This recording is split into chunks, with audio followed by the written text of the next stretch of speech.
ทายสบายดีและสวัสดีเด้อพี่น้องปองปายเบิดทุกคนเนาะและสำหรับฟังไทยเสกแล้วแต่ก็ยินดีต้อนรับเข้าสู่ช่อง YouTube บาสวนไซส์แนลมื้อนี้ก็สิพามาเบิ่งปูเบิ่งปลาอีกแล้วพี่น้องมื้อวานนี่ก็เบิดมื้อเลือกปลามื้อนี้อีกพี่น้อง2มื้อเต็มบ่จักว่าแม่นมีแต่ปลาน้อยเด้อปลาใหญ่ๆเด้อนี่เบิ่งเอาพี่น้องบ่แม่นคอนเทนต์เด้อนี่บ่แม่นสร้างคอนเทนต์ยามมาใหม่ๆจะดิขนาดคะแนนยูโรนี่ต่างยูโรนี่ก็ครึ่งหนึง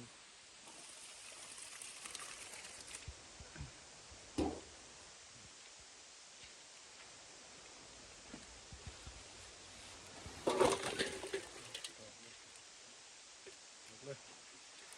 โอ้เข็มมันออกแล้ว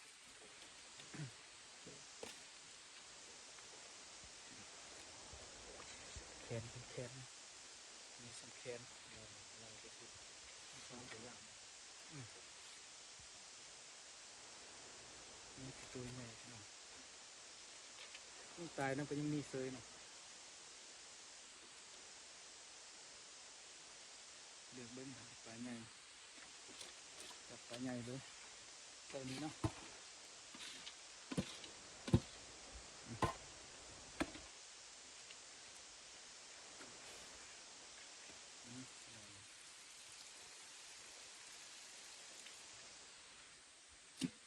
ใส่ปลาใส่ตัวนั้นเหรอเก่งเก่งปลาคอปลาดุกมีตาลูกโลอยู่ตอนใหญ่แขน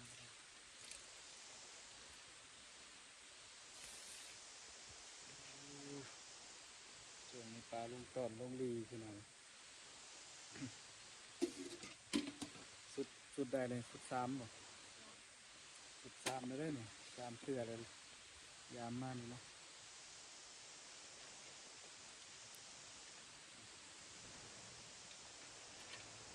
จับใส่จึงได้บ่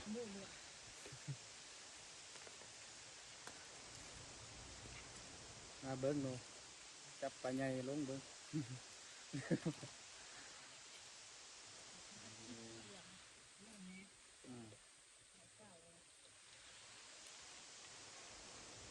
ปลาเค็งเค็งปลาดุก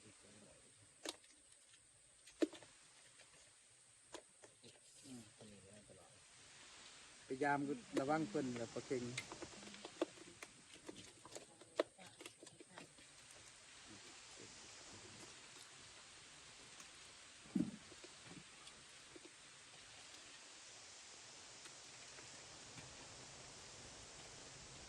เป็นสด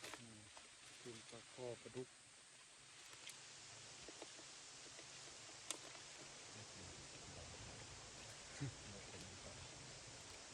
เงาเด้อครับมันอยากตีน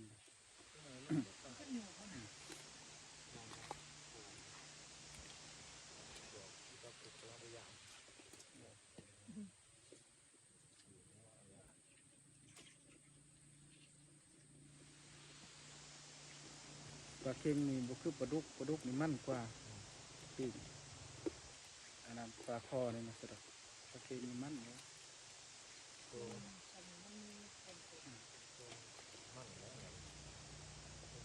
เอาเก็บปลาใหญ่เอาก่อนเรียกปลาซีมลัง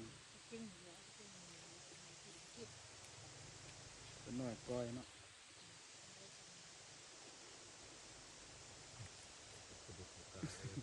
จำนี่กำลังว่องเลยฮะเอียงเพิ่นมันคือออกเลย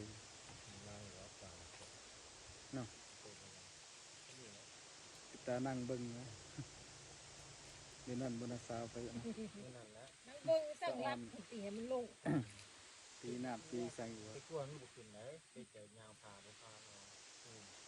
ต้องพ่นลงแต่พ่นเลย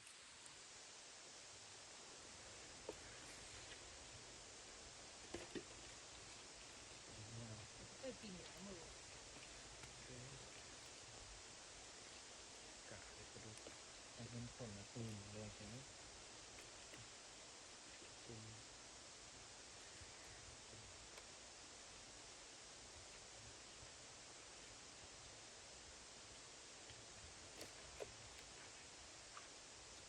ตัวใหญ่เลย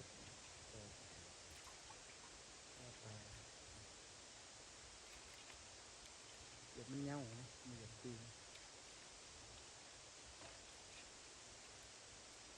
สองสามพี่น้องเอ้ย ทำตัวมาเลยตีเลย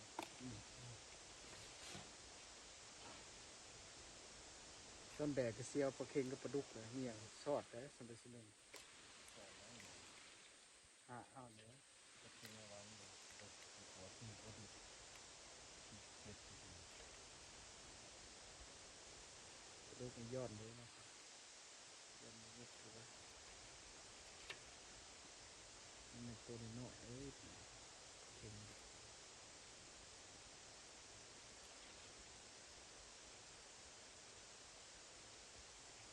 เป็นปลาดุก กินมันปากนี่นี่เป็น นะนี่ปลาอันนี้ปลาซิวนี่เรียกปลาซิว เนา เห็ดปลาแดก ก ชิ้นเนาปลาน้อย ดิบอี ปลาใหญ่ก็ปลาใหญ่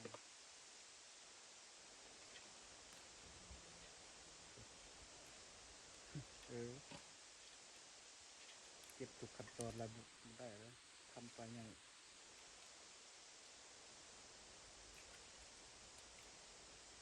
มองเป็นหัว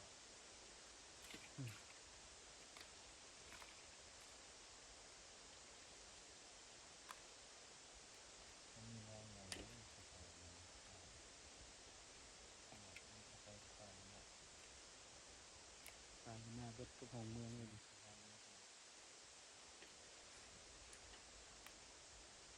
ก็อันนี้ตั้มก่อนนะฮะนี่นะตั้มน้ำพระมันดีมากเลย จะขึ้นปลาเค็งขึ้นบนปลาเค็งตาสั่นนะชิ้นโตชิ้นนี้ตัวนี้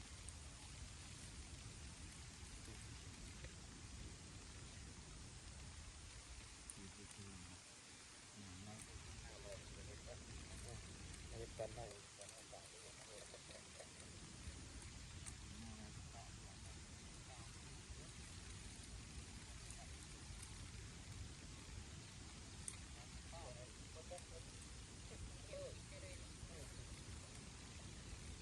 ตอนยังที่เฮ็ดชอบมาบ่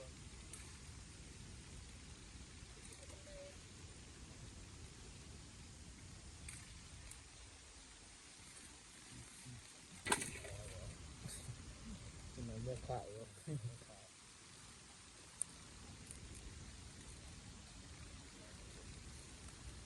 ปตัวเดียวเก่งครับตัวใหญ่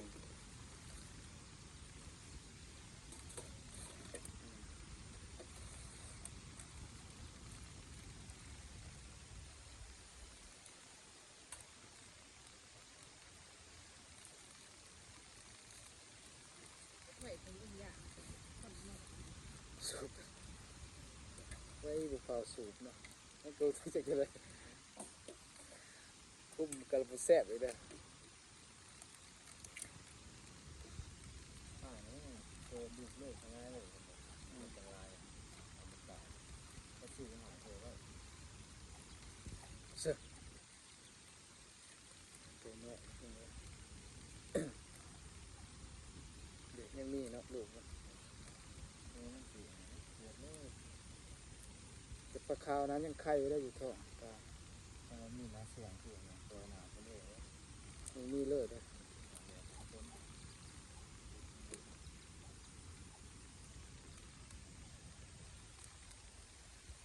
เอาได้พี่น้องเลือกปลาใหญ่ออกก่อนปลาซิวยังอยู่กับปูซามนั่น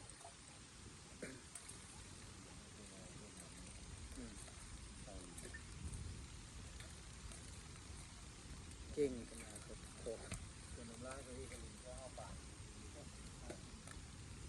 ถวหญ้าแถวชางกันเนาะเต็มอยู่ได้อ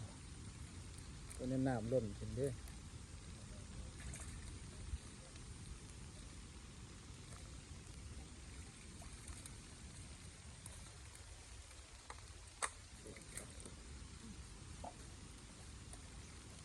ทั้งเลยเด็ก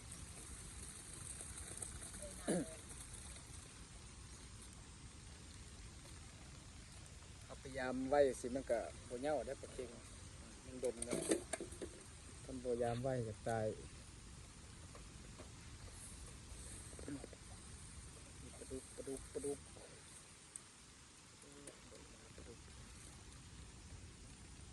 มีน้อยไว้หนึ่งไงตัวนั้นปักกระเจ็บอยู่เลย มันจะค่อยปล่อยหน้าเนาะ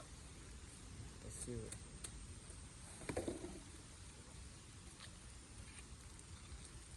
เมื่อยเลือกปลา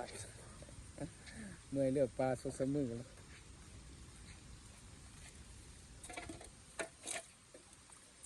ถ้ามันถึงมาว่ามันก็ฟูตัวสิตัวใดทางตัวนั้นทาง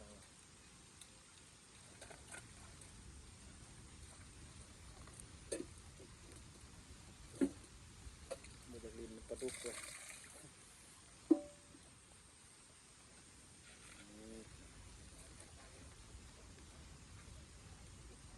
เรียกว่าเนี่ยมันกว้าง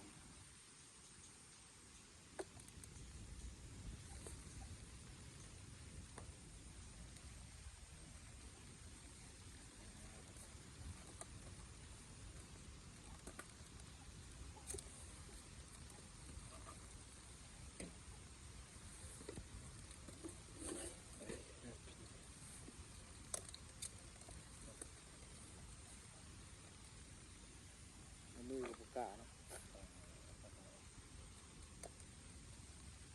เจ้าตัวเดียวจับจำคนปลาดิบดิบตายเลย ชื่อปลาเค็งเนี่ยเงี้ยงปลาดุกเนี่ย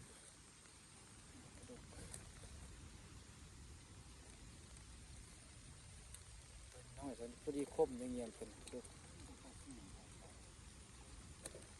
กำลังปรุงเรื่องครับ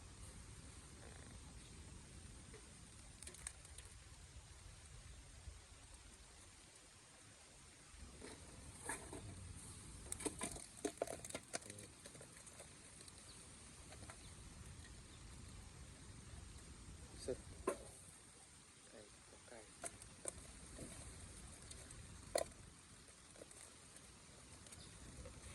ตะข้อต้องไปทดนะ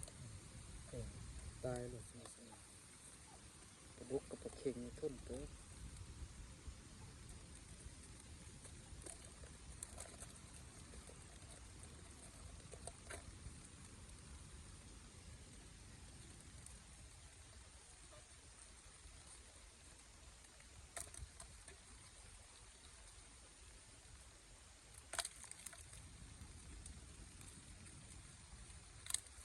ปลาซิวก็บไหว้แล้วไฟเลือกปลาซิว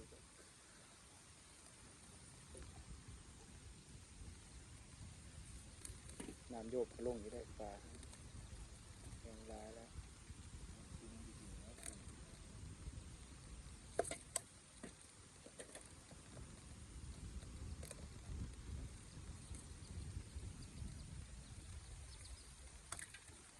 มีตัวง่าย นั่นครับมันยังไงธรรมชาติยังไงไว้ก็ ปลาธรรมชาติกินหัวอาหารเป็นดอกคักเดี๋ยวเป็นคือเป็นกินเอง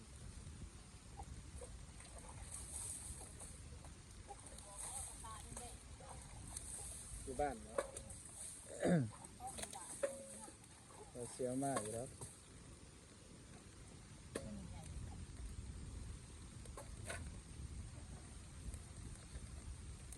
เลือกปลาก่อนพี่น้องครับจบสนิทก่อนคิดว่าแล้วจะเกิดได้หนึ่งมีติดถ่ายคลิปหาเลือกปูเลือกปลาก่อน